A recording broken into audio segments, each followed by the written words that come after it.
Bonjour et merci de nous retrouver pour la Foi prise au mot, votre rendez-vous de formation et de réflexion.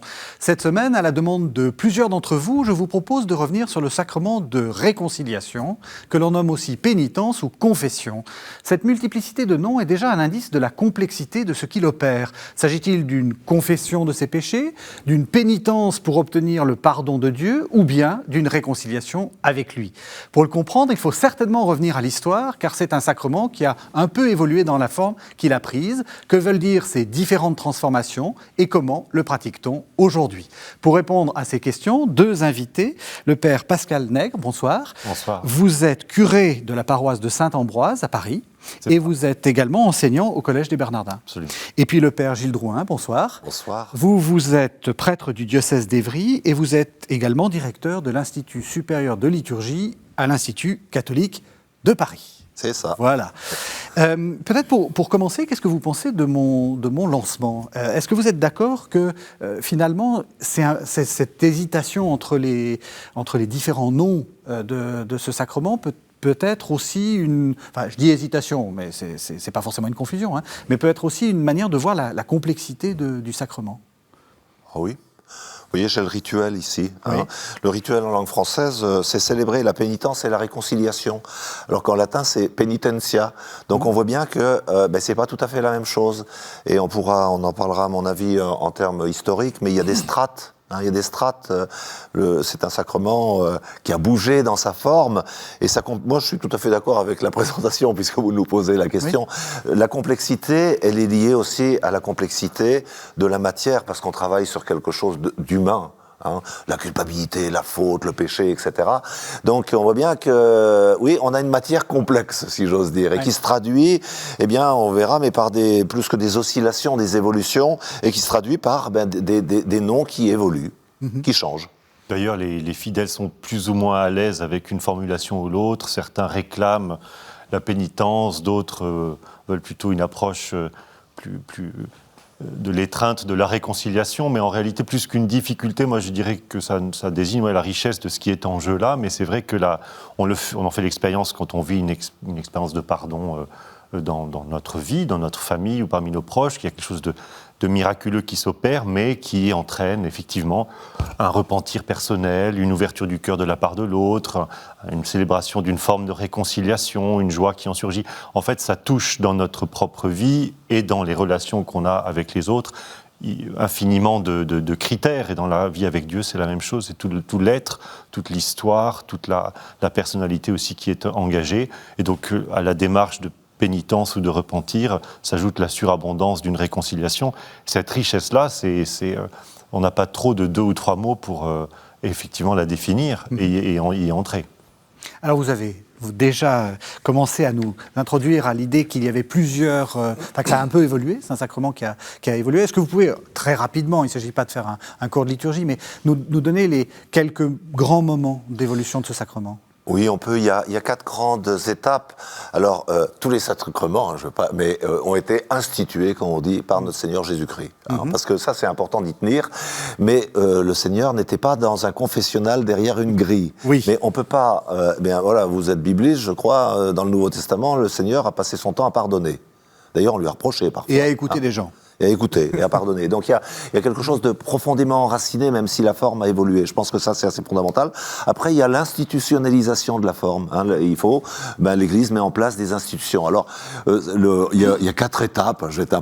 La première étape, c'est au IVe siècle, au moment où, après les 10 000 ans, l'Église sort de la clandestinité, ou du moins un statut juridique plus précis, avec l'afflux de conversions, etc. On se rend compte que peut-être une petite baisse aussi de la ferveur, parce que quand on est plus nombreux, et on se rend compte que finalement, même après le baptême, on pêche encore. Expérience redoutable, difficile. C'est-à-dire que le sacrement de réconciliation, on l'appelait à l'époque le nouveau baptême, le premier sacrement de réconciliation, c'est le baptême. Il ne faut jamais l'oublier, c'est le baptême qui nous purifie de nos péchés, c'est important. Qui nous lave de nos péchés. Et puis au IVe siècle, on se rend compte qu'on pêche encore. Alors, ce n'est pas des petits péchés, si j'ose dire, ce n'est pas des broutilles. Les péchés de l'époque, sont pas plus... Ceux actuellement sont des gros péchés également. Mais j'allais dire, ce qui était redevable, c'est l'apostasie. Vous savez, quand il y a une persécution qui arrive, renier le Christ, c'est l'adultère. Mais l'adultère, c'est pas tromper sa femme. C'est pas bien de tromper sa femme ou son mari. Mais c'était la prostitution. Prostituer sa femme. Donc vous voyez, et puis le meurtre. Donc les trois grandes, en gros, catégories. Et alors là, l'Église se rend compte, et elle s'est déchirée d'ailleurs à ce sujet-là, que, il fallait que la miséricorde de Dieu, elle devait passer y compris sur pas n'importe quelle condition. Donc il y a une pénitence. Donc on fait un stage pénitentiel, c'est-à-dire que les pénitents, et on crée l'ordre des pénitents, ce qu'on appelle la pénitence canonique, et il reste 1 an, 2 ans, etc. Donc sans avoir accès à l'Eucharistie. Et puis, ils sont réconciliés par l'évêque, donc une dimension très ecclésiale, le jeudi saint, pour pouvoir participer à l'Eucharistie, comme les nouveaux baptisés, de la Vigile pascale, de Pâques. Et très public. Très public. Parce que c'est pas, comme vous dites, c'est pas le petit confessionnal dans le secret. Ce sont des crimes publics. Oui. Donc la réconciliation, le processus est public et communautaire. Oui. Et d'ailleurs, dans l'ancien rite, dans la forme extraordinaire du rite romain, on a encore une trace, parce qu'il y a réconciliation des pénitents, on le faisait plus, mais vous savez, la liturgie est conservatrice, et donc on conserve dans la messe du jeudi saint la réconciliation des pénitents par l'évêque. Cet élément, si je me permets de vous interrompre, mais cet élément ecclésial me semble assez décisif très, depuis très le début, et l'ancrage que vous venez de faire, qui me semble très important, avec la grâce baptismale, c'est-à-dire, en réalité, effectivement, le baptême est le premier lieu de la réconciliation, et on appelle ce sacrement de pénitence ou de réconciliation le nouveau baptême. Et de la même manière que le baptême nous a insérés dans un corps, qui est le corps du Christ, et qui est l'Église elle-même, et du coup nous met dans un lien extrêmement étroit les uns aux autres. De la même manière, le péché qui vient se rajouter quand même après le baptême vient blesser le corps tout entier. Et cette pénitence publique n'est pas seulement l'occasion d'humilier quelqu'un publiquement, mais peut-être une conscience très vive que ce qui nous touche, désormais, touche le corps tout entier.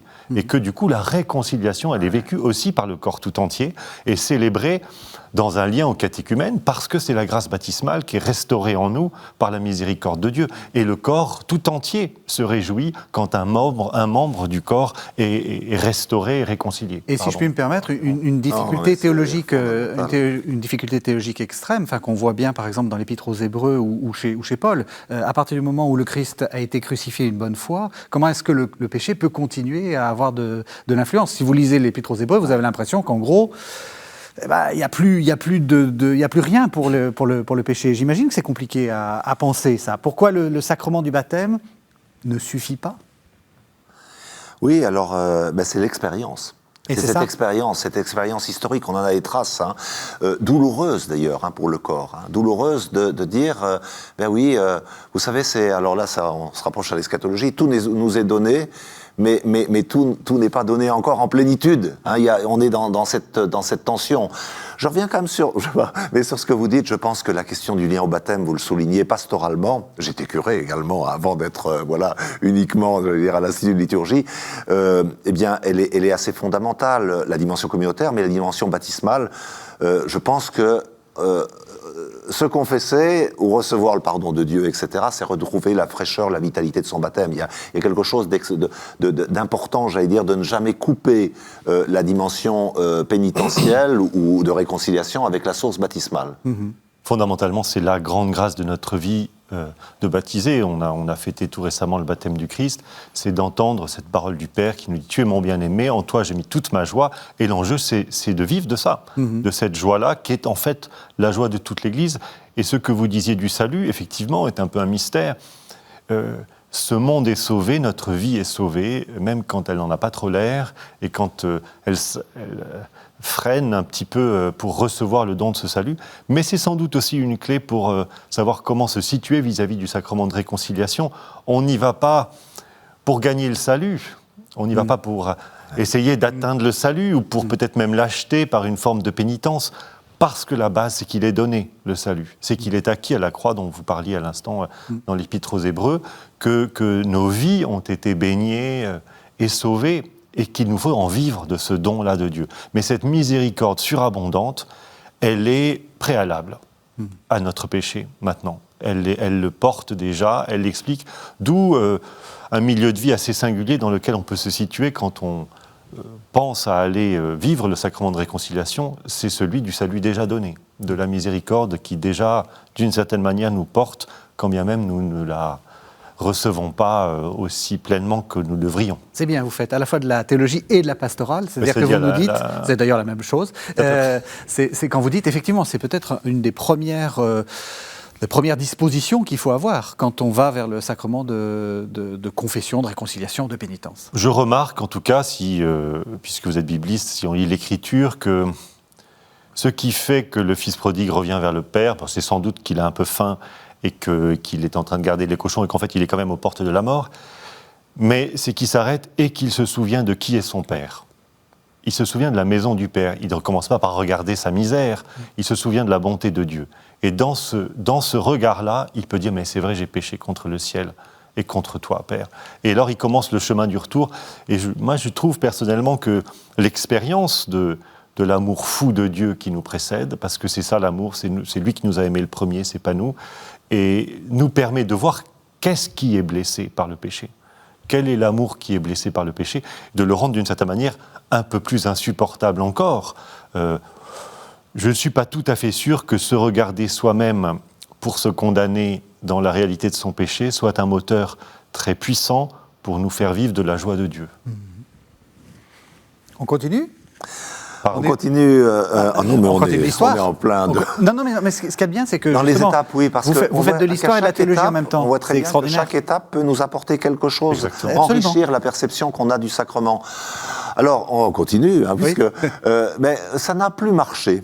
Parce que c'est très intéressant, c'est-à-dire que sacrement, eh bien, comme on joue, je pense, avec la culpabilité et tout, les hommes et les femmes essayent toujours de le contourner.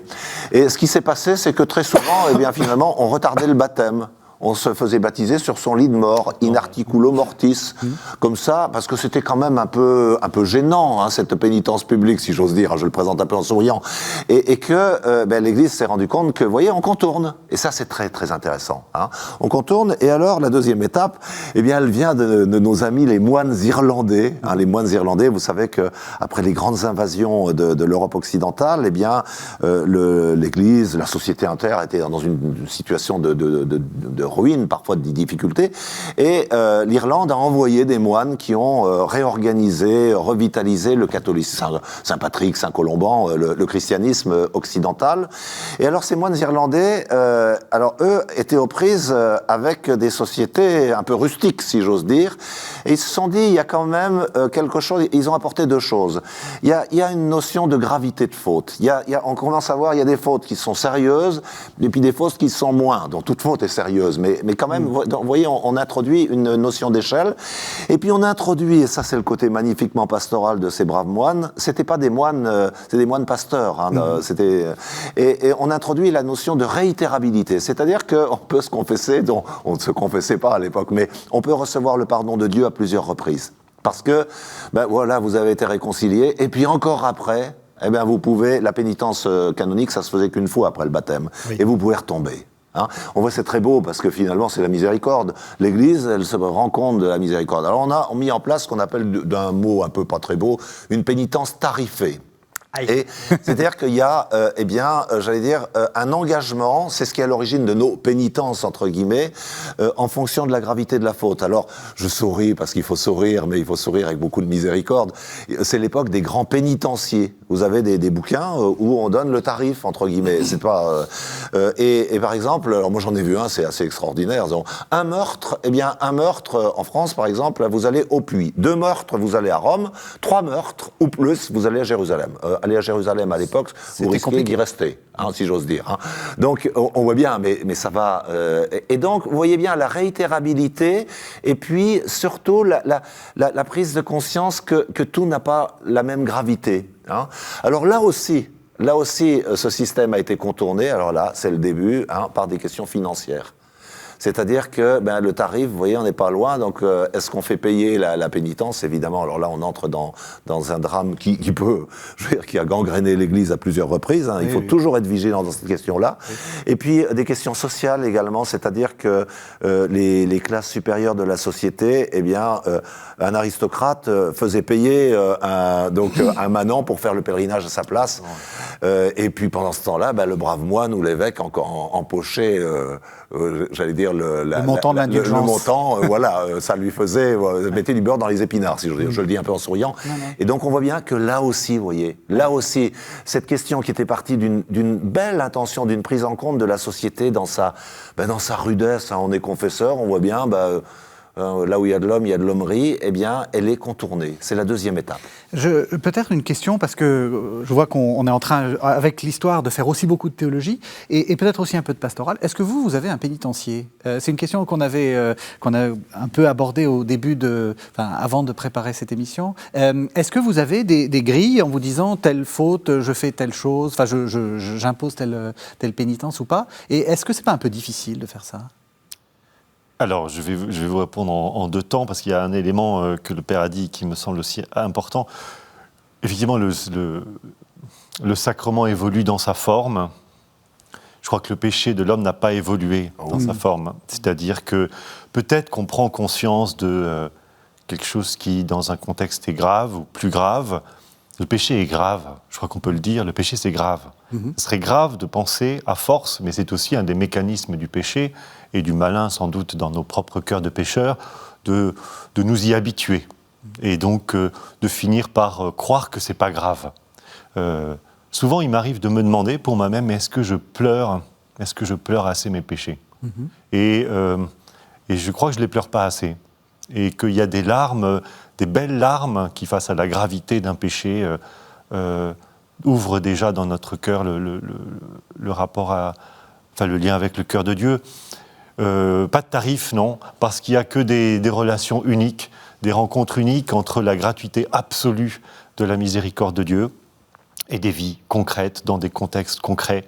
Et chaque rencontre qui se passe dans le sacrement de réconciliation, unique, entre un cœur... En fait, c'est une rencontre amoureuse. On ne tarife pas ni l'amour de Dieu, ni le nôtre. D'ailleurs, on n'en achète aucun des deux. Le sacrement de réconciliation, c'est la rencontre entre un amour qui se repent et un amour qui pardonne. En fait, il n'y a qu'un amour, d'ailleurs. Entre un cœur qui se repent et un cœur qui pardonne, cette rencontre-là, elle est sacrée, elle est intarifable et elle n'a pas de prix, précisément.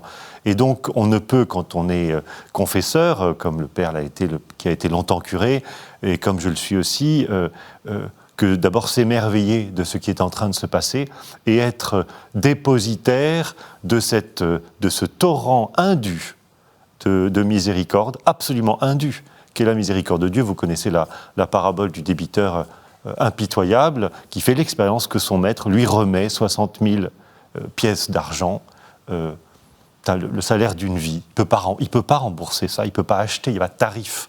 Il fait l'expérience que ça lui est donné alors qu'il a même pas demandé, il pouvait pas imaginer que ça lui serait donné. Et qu'en sortant, il ne pardonne pas celui qui lui doit 100 francs. Et on lui dit, mais enfin, est-ce que tu mesures la folie de ce qui t'a été donné? Nous sommes, nous, dépositaires de cette folie-là, et j'estimerais comme assez grave de la part d'un confesseur, à la place de Dieu, sectionner, limiter ou peut-être même réserver une partie de la miséricorde de Dieu dont nous sommes les pauvres dépositaires. J'ajoute juste un dernier mot, mais ce que le Père disait, il y a cette tentation qui est de reculer. Il y a eu à une époque où on a reculé. On a reculé parce que, après tout, autant au tout dernier moment se faire baptiser ou au tout dernier moment être réconcilié, histoire d'aller au ciel. Mais c'est une tentation qui habite le cœur aujourd'hui de chacun de nous. C'est-à-dire... J'y suis, j'y reste.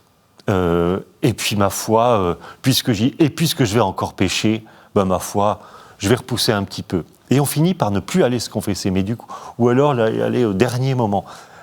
Et en réalité, il faut savoir de quoi on veut vivre. Soit c'est effectivement le péché qui gouverne notre vie et qui décide si on va ou pas se confesser.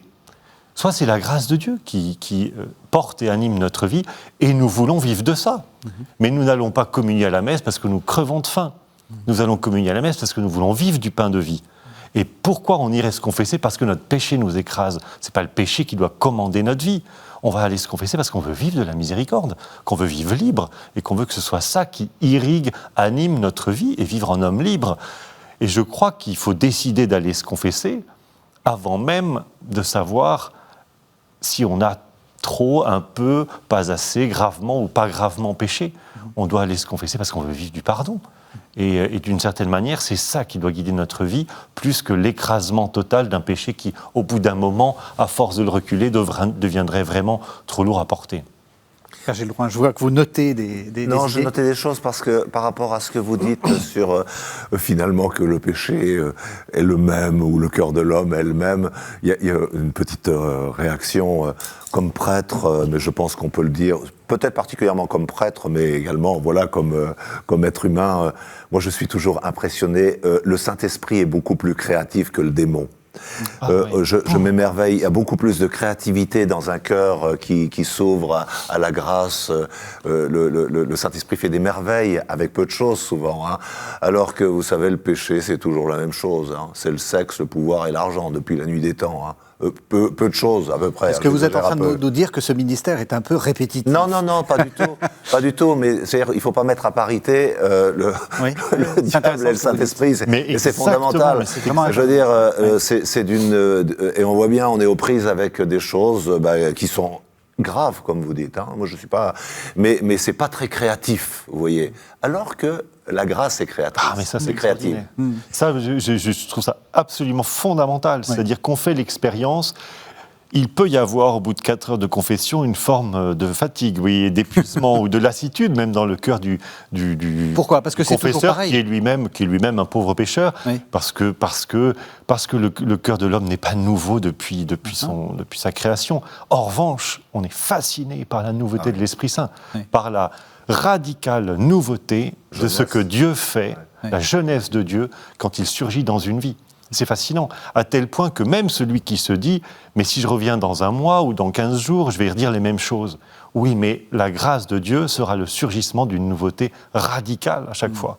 Et ça, c'est un émerveillement pour un confesseur, d'ailleurs comme sans doute pour un pénitent, parce que je suis aussi un pénitent, de voir l'inventivité, le génie de l'œuvre de Dieu qui nous recrée. Vraiment, c'est comme une naissance quand même, c'est un nouveau baptême qui nous recrée totalement à partir d'une misère qu'on lui apporte et qui, somme toute, est quand même un peu toujours la même. On avance notre histoire de Oui, sacrement alors, parce que c'est vraiment intéressant. On avance, alors justement, c'est pas pour revenir en arrière, mais la question de la pénitence qu'on évoquait quand vous posiez la question au Père sur le côté, la pénitence, alors si c'est un tarif, hein, gratuité absolue de l'amour de Dieu, vous savez, le mot grâce et gracieux et gratuit, c'est les mêmes mots. Hein. En revanche, la pénitence, elle dit quelque chose, elle dit une nécessité d'un engagement. C'est-à-dire, et on le voit notamment quand on confesse des enfants, mais pas uniquement des enfants, mais on le voit même dans des cas malheureusement beaucoup plus graves qu'on a eu récemment. C'est-à-dire que tout n'est pas réparable, mais il y a des choses où il faut que la liberté de l'homme s'engage à réparer. Je dis aux enfants parce que quand vous savez les petits péchés des enfants, mais c'est important de former un cœur à travers ça. Eh bien voilà, tu iras faire un bisou à ta maman ou quelque chose. C'est des choses.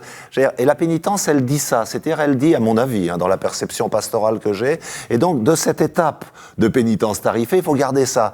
C'est-à-dire, certes, absolue primauté de la grâce, hein, c'est absolument gratuit, mais un moment, parce que ça serait trop facile, si j'ose dire, eh bien, la liberté s'engage dans la mesure du possible, à réparer ou à faire un geste. C'est ça, à mon avis, qu'on doit garder de cette étape-là. Ah oui. Oui, très concrètement, quand on va se confesser, que le prêtre nous donne une pénitence entre guillemets. C'est pas simplement réparer. Je veux dire, il y a rentrons dans les détails. C'est pas 3 patères, 2 voilà, ave. 3 patères, 2 ave. Moi, je vous disais tout à l'heure que j'ai cassé les jouets de ma sœur. On ne peut pas toujours les réparer. On peut pas toujours les réparer, mais ça serait bien de pouvoir en acheter un nouveau. Et il y a en plus le fait que, c'est pas bien au regard de Dieu. C'est pas bien au regard de ma sœur, c'est pas bien au regard de Dieu. Est-ce qu'on peut distinguer les choses ? Alors, la question de la réparation est une question, moi je ne suis pas anthropologue parce qu'elle elle est très importante, j'allais dire, c'est dans la logique du pardon. Hein. Alors moi j'avais en tête, c'est sûr qu'il y a des casser les jouets de sa sœur, mais il y a également tout ce qu'on a vécu dans l'Église avec les abus. Oui, alors ça, bon, justement, j'essaie de prendre quelque chose d'un peu plus... Oui, mais je le dis quand même. Ouais. Non, mais vous avez raison, vous avez tout à fait raison. La justice est importante. Hein. Il faudrait pas, on est dans les rapports justice-miséricorde, oui. Donc la notion de justice est fondamentale. Il faut y tenir aussi. Hein. Donc ces périodes-là, elles avaient une notion assez forte de la justice. Alors évidemment, il y a des choses, et on le voit bien dans ce cas-là, qui ne sont pas réparables. Et pourtant, hein. Alors, moi je suis assez mal à l'aise, je vous le disais très simplement, comme confesseur, avec les pénitences, parce que comment marquer un engagement sur le fond que vous disiez, sur le fond c'est un moment heureux, ça devrait être un moment heureux, la réconciliation, et ça l'est souvent. Hein, ça coûte peut-être un peu au début, mais comment marquer, c'est pas comment marquer l'engagement de la personne. Et je reconnais que j'ai pas trouvé. Alors je donne une pénitence hein, parce qu'on me le. Mais ce que j'évoquais tout à l'heure, par exemple, on va revenir à des sujets plus légers, comme j'ai cassé le jouet de ma sœur. Bon, bah tu diras une petite prière pour ta sœur, et puis tu iras lui faire tu iras l'embrasser ou tu tâcheras. Faut pas être moralisateur, mais il y a vraiment l'éducation c'est une éducation très humaine quelque part. Et théologiquement. Certes, alors là on est catholique hein, pour le coup, il y a une primauté absolue de la grâce, mais il y a une coopération de l'être humain par ses œuvres, une coopération, la grâce est première, mais on doit coopérer, sinon ce serait trop facile. Mais le Concile de Trente l'a dit de façon indépassable. Tout à fait. Et la matière est sérieuse. C'est pas une chose vite faite d'aimer, de vivre de la grâce de Dieu, et ce qui se passe dans la confession n'est pas un épiphénomène ou un micro-événement, il y a quelque chose qui percute une vie, qui d'une manière et d'une autre, soit par le péché, soit par la grâce, soit justement par les deux. On ne passe pas dans la confession comme ça.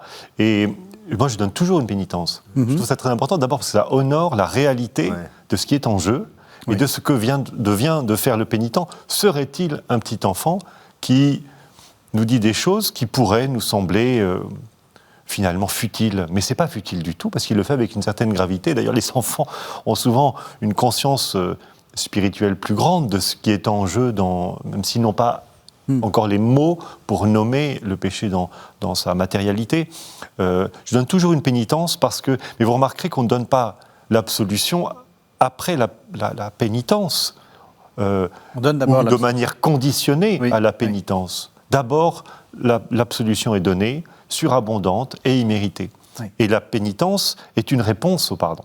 Elle est une réponse au pardon qu'on veut donner pour correspondre à ça. On ne peut pas y correspondre parce qu'on ne peut pas correspondre au don de Dieu. Mais on peut manifester que dans notre vie, dans notre être, dans nos relations, parce que ce sont nos relations à l'intérieur de ce corps du Christ qu'est l'Église, ou de nos familles, ou des uns et des autres, qui ont été blessés. Et à l'intérieur de ces relations et de ma relation à Dieu, je veux faire une démarche qui manifeste que je veux vivre de la grâce que j'ai reçue.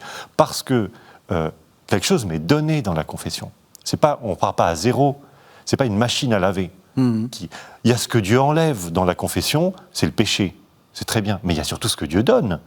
Et donc, ce qu'il donne par rapport à ce qu'il enlève est 1000 fois supérieur. Donc bien sûr, il y a un nettoyage, le côté machine à laver, mais d'une certaine manière, c'est presque anecdotique par rapport au don de la grâce.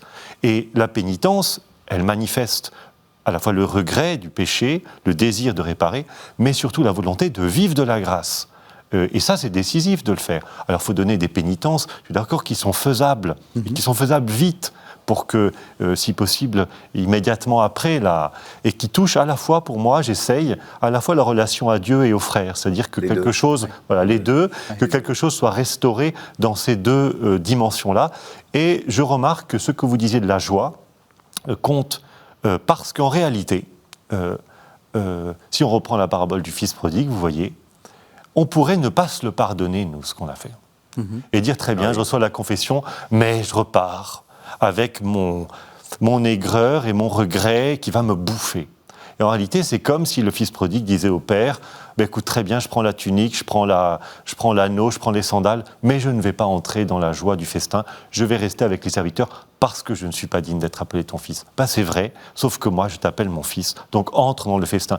Et d'une certaine manière, consentir à la joie d'être sauvé, consentir à cette démarche de jubilation qui est « j'ai vraiment péché et je suis vraiment pardonné », est pour moi aussi une mise en œuvre de la démarche de pénitence qui est bien sûr une réparation autant que faire se peut, et souvent on ne le peut pas parce que c'est disproportionné, mais aussi un consentement à la grâce. Et je vais vivre de ce don de Dieu.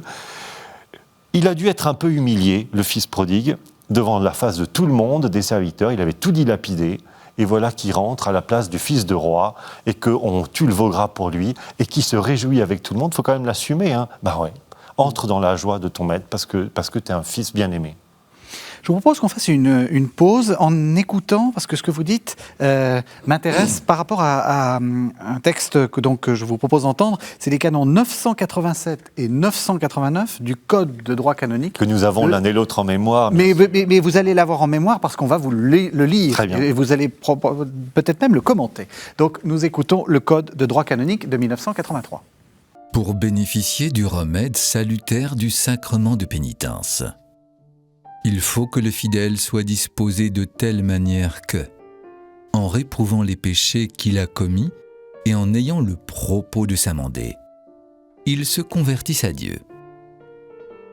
Le fidèle est tenu par l'obligation de confesser, selon leur espèce et leur nombre, tous les péchés graves commis après le baptême, non encore directement remis par le pouvoir des clés de l'Église, et non accusé en confession individuelle, dont il aura conscience après un sérieux examen de soi-même. Il est recommandé aux fidèles de confesser aussi les péchés véniels. Tout fidèle parvenu à l'âge de discrétion est tenu par l'obligation de confesser fidèlement ses péchés graves au moins une fois par an. Voilà, vous vous étiez mis d'accord directement pendant le texte, mais avant, je vais quand même perturber la belle ordonnancement en vous posant une question un peu compliquée, Père Gilles Drouin. Quand on tape sur Internet des choses sur pénitence, réconciliation, etc., sacrement, on tombe sur ce code de droit canonique qui me semble, alors peut-être que vous allez me contredire, mais qui me semble un peu moins miséricordieux ou un peu moins exaltant que ce que vous deux vous dites. Il y a quelque chose d'un petit peu, il faut se convertir, on est tenu par l'obligation, il y a les péchés graves, etc.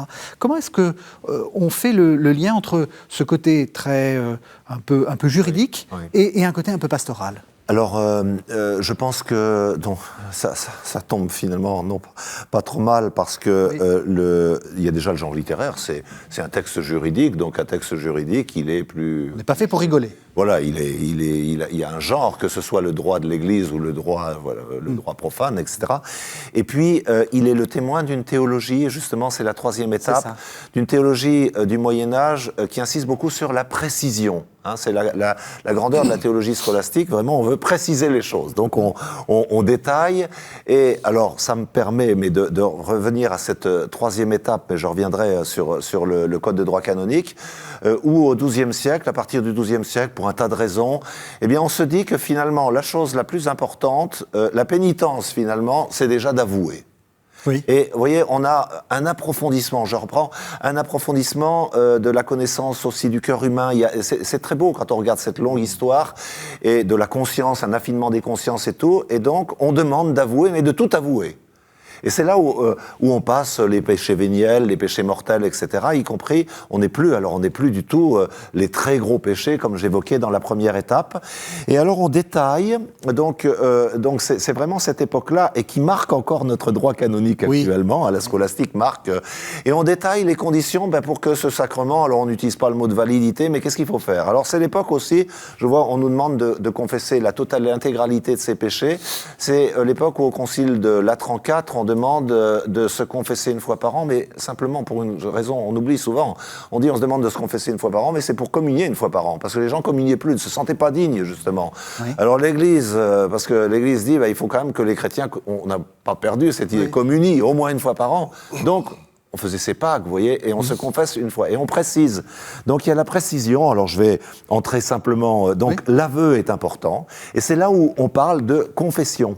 Voyez, Oui. confession parce que on confesse ses fautes. Donc la dimension de l'aveu, donc de l'examen de conscience, de l'exhaustivité devient très importante. La question de la contrition, et ça demeure, est importante. La contrition, c'est le regret que vous avez de ses fautes, de vos fautes. Que j'ai de mes fautes. Alors, en termes scolastiques, si quelqu'un, et ça peut se voir, hein, alors il faut être vraiment miséricordieux, mais si quelqu'un se confesse sans avoir un vrai regret, le sacrement, en toute rigueur, n'est pas valide. Alors, il faut être vraiment... Oui. Et on voit bien, parce que c'est pas mécanique, oui. c'est pas mécanique. Hein. Donc la question, vous voyez, on commence... Il y a déjà au XIIe siècle une émergence de la prise de conscience de l'individu. Hein. On est moins communautaire, on est individuel. Hein. On est strictement individuel. On a peut-être perdu la dimension communautaire. Donc aveu, contrition... La pénitence demeure la satisfaction, hein, mais alors là, et puis il y a la quatrième partie, c'est l'absolution. Hein, l'absolution, avec la formule d'absolution, on est dans une sacramentaire très précise. Et alors là, ce qui est intéressant, c'est que on anticipe, c'est ce que vous disiez, l'absolution par rapport à la pénitence. Dans le système de pénitence tarifée avec les pèlerinages, il fallait avoir fait son pèlerinage pour être réconcilié. C'est ça. Alors que là, on se dit, l'aveu est tel, la contrition est telle, et c'est très beau aussi. Eh bien, comme vous disiez, on donne la miséricorde de Dieu est première. Par contre, la personne doit faire sa pénitence, comme on dit, ou faire sa satisfaction. Donc ça, c'est à la base c'est la confession. Alors, elle a été un peu, on va chanter la quatrième étape, mais elle a été un peu, elle a été aussi canonisée au moment du Concile de Trente, au moment de la Réforme catholique. Mais c'est et puis on a ajouté à la Réforme catholique le confessionnal. Oui, c'est ça, l'objet. Enfin, beaucoup le lieu. joué sur le secret, etc. Mais théologiquement, cette troisième étape de la pénitence scolastique, eh bien, est celle qui a fonctionné. C'est la pénitence du curé d'Ars, hein, voilà, une grande figure qui a fonctionné avant, qui fonctionne encore, puisqu'elle base notre droit canonique, mais jusqu'avant le Concile Vatican II. Donc, on demeure enraciné dans ces quatre catégories. Aveu, contrition, satisfaction, absolution. Est-ce que ça peut servir un peu de base pour répondre à la question, sans doute, qu'on doit vous poser, comment je fais ? Oui, mais exactement, le Père nomme des choses très importantes. Et d'une certaine manière, cette étape, comme le droit avec ça... En fait, le droit de l'Église est plein d'une très précise miséricorde, même si sa formulation peut être un peu rude à lire ou à entendre. En réalité, cette étape qui aide à préciser et à nommer les choses est un gain. Dans la confession, mais vous voyez, ça date de cette époque, mais si on lit le journal de Sœur Faustine, qui est justement une sainte apôtre de la miséricorde, elle insiste aussi sur ce point, c'est-à-dire que quand on va se confesser, il faut être précis, il faut être franc. Et d'une certaine manière, tout ce qui est simple et presque cru donne plus de prise à la miséricorde de Dieu. Et on fait des détours et des détours pour emberlificoter ce qu'on ne veut pas dire ou le dire autrement pour avoir l'air d'un peu moins quelque chose. Et tout ça, en fait, sont des obstacles à la miséricorde de Dieu. C'est humain, c'est un peu... Mais en réalité, aider à préciser les choses dans l'aveu, qu'est-ce que j'ai fait exactement ? Parce qu'on ne se confesse pas d'être méchant, on ne se confesse pas d'être même pas pécheur, on se confesse d'avoir péché. J'ai fait ça. C'est important ce que vous dites. C'est-à-dire, je ne suis pas colérique, mais mardi dernier, je me suis mis en colère contre ma femme. Donc c'est un premier conseil. Et le premier conseil, c'est que dans la confession, on confesse des péchés. Donc des actes. Des actes précis qui ont eu lieu à un moment donné. Mais évidemment, si ça fait 20 ans qu'on ne s'est pas confessé, non seulement on ne s'en souvient plus, mais on n'a rien à dire. Et parce qu'en réalité, le péché, c'est aussi un des mécanismes du péché et du malin en nous, c'est qu'il nous habitue à lui et qu'il nous floute un peu les contours. C'est une expérience pastorale que nous faisons tous, que nous faisons peut-être aussi dans notre vie, quand progressivement nous nous sommes éloignés de ce sacrement, c'est qu'on ne sait plus dire. Et parce que dans ce brouillard-là, on ne voit plus les choses. Mais c'est comme si vous allumez la lumière dans une pièce. Plus il y a de la lumière, plus vous voyez les défauts sur le mur. Mais c'est de la même manière, plus la miséricorde de Dieu nous habite, plus ce qui lui est contraire nous saute aux yeux. Donc pour moi, l'importance de se confesser simplement, sobrement, de réalités concrètes de notre vie, avec franchise, en les nommant, est un point important. Et sur le regret ou le repentir, évidemment qu'il doit s'exprimer. Parfois, parfois il a du mal à être évalué. Parfois même, certains nous disent « mais ça quand même, j'ai du mal à le regretter ». Et je me dis quand même qu'il y a un contexte aussi dans lequel nous nous trouvons qui fait qu'aujourd'hui, quelqu'un qui va se confesser, il n'y va pas poussé par la culture, par l'habitude ou par la pression sociale. Par la société. Aujourd'hui, quelqu'un qui va l'obligation du canon, elle fonctionne plus vraiment. Quelqu'un qui va se confesser aujourd'hui est porté par un regret qui me semble suffisant. Parce qu'aujourd'hui, pour aller se lever, aller voir un prêtre, surtout qu'on ne sait plus trop faire, etc., et s'agenouiller et vivre ce sacrement-là, c'est qu'on est ému quand même par quelque chose de relativement puissant. Et on dit souvent, c'est peut-être un des sacrements les moins demandés. Pas sûr. Hein. Nous, la semaine dernière, on a fait une journée du pardon dans ma paroisse.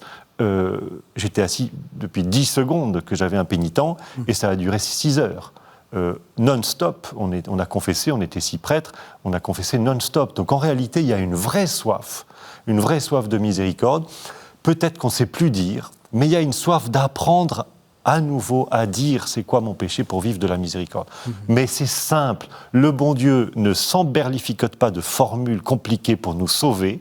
Il n'y a actes. Il n'y a pas à s'emberlificoter de formules compliquées pour demander pardon. Le pardon est donné simplement, totalement, purement. De la même manière, le péché doit être avoué simplement. Droit au but et pas d'histoire.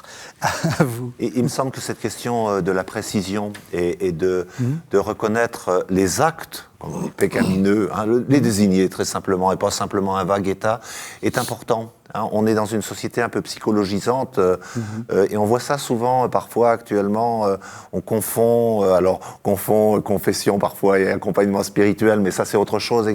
Et on confesse un état. Je fais une petite incise, puisque je suis liturgiste. Dans la nouvelle traduction du missel romain, eh bien, on dira plus « préparons-nous à célébrer l'Eucharistie en reconnaissant que nous sommes pécheurs », on dira « préparons-nous à célébrer le mystère de l'Eucharistie », ça c'est une autre question, en reconnaissant que nous avons péché. C'est-à-dire, c'est pas un état, c'est qu'on a aussi commis des actes.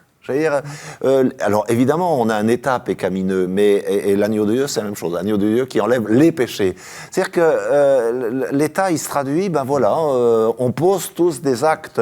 Donc, et je crois que c'est important. C'est important ce que vous dites sur la simplicité, la clarté. Et les actes précis. Et des actes précis. Et cette franchise, nous la déposons devant un pécheur, en réalité. Alors c'est vrai que dans le sacrement, comme dans tout sacrement, celui qui en est l'acteur principal, c'est Dieu. Oui. Le pauvre prêtre que je suis, étend les mains sur un pénitent, mais n'est personne pour pardonner les péchés. Donc on sait bien que la rencontre a lieu entre un pénitent et Dieu.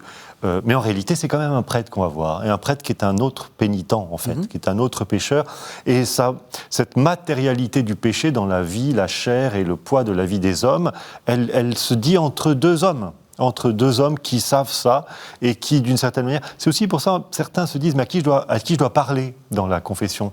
Est-ce que je dois être devant un prêtre, mais en fait parler à Dieu et dire « Seigneur, je te demande pardon alors, pour » qu'est-ce que vous dites ? Ou est-ce que je dis « Père, pardonnez-moi parce que j'ai péché ». Eh bien, en réalité, je crois qu'il faut avoir vraiment conscience, être ensemble, tourner vers Dieu. Personnellement, je crois qu'un pénitent doit parler au prêtre à qui il va s'adresser, pas faire semblant devant quelqu'un de parler à quelqu'un d'autre. Oui. C'est évidemment Dieu qu'on vient trouver, mais par la médiation de l'Église, d'un frère qui a d'ailleurs sa voix, son caractère, parfois il est sourd, d'ailleurs c'est un peu gênant, etc. Mais reconnaître que Père, c'est à vous, par vos mains de prêtre, c'est à l'Église que je demande pardon pour ça. Et que c'est de vos mains que je vais le recevoir de Dieu. De la même manière que quand on va baptiser quelqu'un, on demande au prêtre de baptiser. Quand je me suis allongé sur les dalles pour être ordonné prêtre, c'est l'évêque qui a imposé les mains. Et il y a cette rencontre entre deux hommes, un homme, une femme. Et cette rencontre-là, comme une étreinte, elle passe par la réalité, la matérialité d'une vie, d'une chair, d'une voix, d'une culture, elle me semble assez importante. Est-ce que ça ne pose pas aussi la question de... justement, c'est quelqu'un, c'est un être humain comme nous, et qui peut connaître des choses, savoir des choses, on le connaît bien, etc. Et peut-être rentrer dans des choses sur lesquelles on ne voudrait pas qu'il rentre, toutes ces questions de fort interne, de fort externe. Comment est-ce qu'on traite ça ? Alors ça, c'est autre chose. comment dire, la question de la sobriété que vous évoquiez, de la précision, elle doit être également du côté, voilà, c'est ça. Du côté du confesseur. Il y a un art. Hein. Oui. Alors vous évoquez évidemment, et le droit prévoit des garde-fous heureux. C'est-à-dire que par exemple, vous disiez, vous étiez supérieur de séminaire, vous ne pouviez pas confesser, et heureusement vos séminaristes, entre prêtres dans une même maison. Vous voyez, il y a tout un tas de garde-fous qui permettent quand même, alors il y a plusieurs choses, mais d'éviter justement ces intrusions et d'avoir un terreau qui peut être, on l'a bien vu, hein, être le lieu où se développent les abus. Hein. Oui, une sorte de confession complice. Alors, quoi. et puis la première chose, oui, et ça prend des formes multiples. Hein, oui, alors là, et puis, alors il y a la question du secret. Et la question du secret qui est quand même très importante, c'est-à-dire que là, pour le coup, je crois qu'il faut être très, très, très, très strict sur le secret. Y compris quand il arrive, moi je voyais quand j'enseignais au séminaire, de partager sur des expériences et tout, faisons très attention parce qu'on peut le secret, il est la clé de la confiance, secret, sobriété. Mais le droit, je reviens à votre question, ça serait tout un domaine, le droit, là pour le coup, le droit avec sa précision, eh bien il y a des domaines, on va pas se confesser à son évêque par exemple. Hein, voilà, et c'est heureux. Et c'est heureux. Donc le droit donne des critères. Alors après, il y a les questions un peu psychologiques. Je ne sais pas vous qui êtes... quand j'étais curé en banlieue, je vois souvent, vous savez, en banlieue, les gens, ils viennent à Paris. Et à Paris, il y a des grands lieux de confession. Des gens avec lesquels vous travaillez en permanence, je comprends qu'ils veulent... Il y a les deux cas. Hein, il y a des gens qui veulent se confesser à leur pasteur parce qu'il y a une confiance. Hein, et il y en a pour lesquels ils se disent on travaille régulièrement avec vous, on a des missions. Donc, alors là, moi, je leur dis allez vous confesser à Saint-Sulpice, à Saint-Louis-d'Antin, ou voilà, à Notre-Dame, quand il y avait la confession à Notre-Dame, vous voyez. Hein, l'anonymité, ça vous... Ces réalités humaines, elles, précisément, parce que ce sont des vrais gens qui vont se confesser, ou qui d'ailleurs confessent, sont vraiment à prendre en compte. Oui. Comme supérieur de séminaire, effectivement, je ne confessais pas mes séminaristes. Non pas seulement en se disant, oh là là, faut éviter un mode d'intrusion ou d'abus, qui peut toujours arriver, mais précisément pour réserver aussi une liberté. Et pourtant, Dieu sait si j'avais envie de répandre la miséricorde sur ceux dont j'avais la charge, mais ça ne me revenait pas. Sur le secret, oui, je crois qu'on a là une responsabilité immense quand on est confesseur, ce qui doit justement nous faire discerner qui accueillir ou pas en confession, parce qu'il y a il y a plus beaucoup de lieux où ce secret est sacré. Et l'Église est encore dépositaire d'un lieu de confiance absolue. C'est pas de ces petites formules magiques que l'Église est gardienne, comme des secrets qu'elle garderait. On dit toujours là, l'Église à la manière de Da Vinci Code garde des formules magiques. C'est pas ça le secret dans l'Église. Le secret, nous sommes dépositaires des secrets que les hommes confient à Dieu. Et ça, c'est intouchable. Et donc nous devons nous garantir comme confesseurs, non seulement que ces secrets sacrés, dans la confiance absolue d'un pauvre qui vient les confier à son père, sont vraiment préservés et ne percutent pas non plus notre propre vie d'homme qui est réelle et souvent en interaction avec ces gens-là. Et donc je crois qu'il y a une vraie prudence à avoir pour préserver à tout prix ce lieu inviolable qu'est l'intimité d'une conscience quand elle s'adresse à Dieu. Alors on arrive à la toute fin de l'émission, j'aimerais que vous repreniez, peut-être sous forme de conseils un peu basiques pour les téléspectateurs. Quelqu'un vient vous voir et vous dit « j'ai envie de me confesser, qu'est-ce qu'il faut que je fasse ? Est-ce qu'il faut que je le fasse souvent, etc. » Redites-nous quelques points qui vous semblent très importants. Alors, je voudrais, avant de répondre à votre question, faire... rapidement, parce qu'il nous reste 3 minutes. Je pense qu'il y a, et dans ce que disait le Père Nègre, émerge une nouvelle, quand même, non pas conception, mais vous savez, dans cette longue histoire, vous employez très souvent le mot miséricorde, qui est un mot qui n'est pas, qui est important, mais qui est associé finalement assez récemment avec la question de la confession.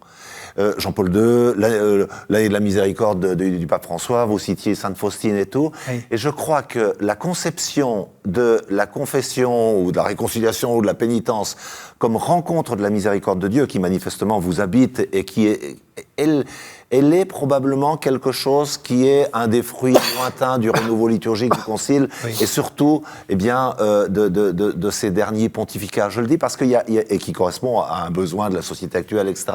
Et là, c'est quelque chose, je pense, moi j'ai émis l'hypothèse que nous en étions, alors on va faire à la 4e étape. C'est ça, la fameuse 4e étape que vous vouliez chanter. Le paradigme c'est la rencontre de la miséricorde de Dieu. Oui. Alors qui n'annule pas les autres, mais qui la met sous une coloration, et notamment parmi les plus jeunes, on le voit. Hein. Ben voilà, on va et ça, le gros intérêt, c'est qu'on y va. Alors attention, il faut pas, on y va, je vais aller jusqu'au bout, joyeusement, si j'ose dire, parce que la rencontre de la miséricorde de Dieu, ce que vous disiez, c'est quelque chose d'heureux. En même temps, il faut pas avec sérieux. En même temps, c'est sérieux, et en même temps, il y a la dimension de ce que vous disiez, de franchise. Donc, il ne faut pas que cette dimension soit abandonnée. Et donc, c'est votre conseil, y aller avec sérieux, mais sans douter de la miséricorde de Dieu. Votre conseil, rapidement. 5 points, se souvenir de la miséricorde de Dieu. Ah bah alors, vous êtes tout à fait d'accord. D'abord, la goûter. Deuxième point, se souvenir de la parole de son baptême, puisqu'on a dit combien le lien au baptême était essentiel. En toi, je trouve ma joie, dit Dieu. Ma joie de Dieu, je la trouve en toi, pauvre pécheur. C'est porté par cette parole-là qu'on va se confesser. Ne pas s'accuser. On dit je m'accuse d'eux, mais c'est l'accusateur, c'est le malin. Oui.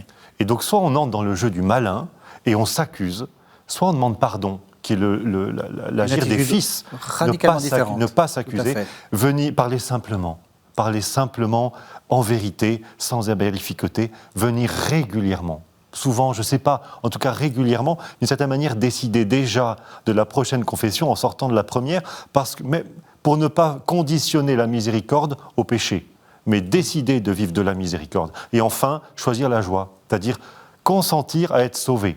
Il y a un psaume qui dit ça, « Rends-moi la joie d'être sauvé ». La seule vraie joie, c'est celle, que Dieu trouve en nous qui sommes pécheurs, et celle que nous trouvons en lui quand nous sommes sauvés.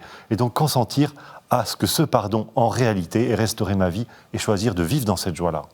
Un tout grand merci à tous les deux. Merci de nous avoir suivis. Vous savez que vous pouvez retrouver cette émission sur le site internet de la chaîne, www.ktotv.com. On se retrouve la semaine prochaine.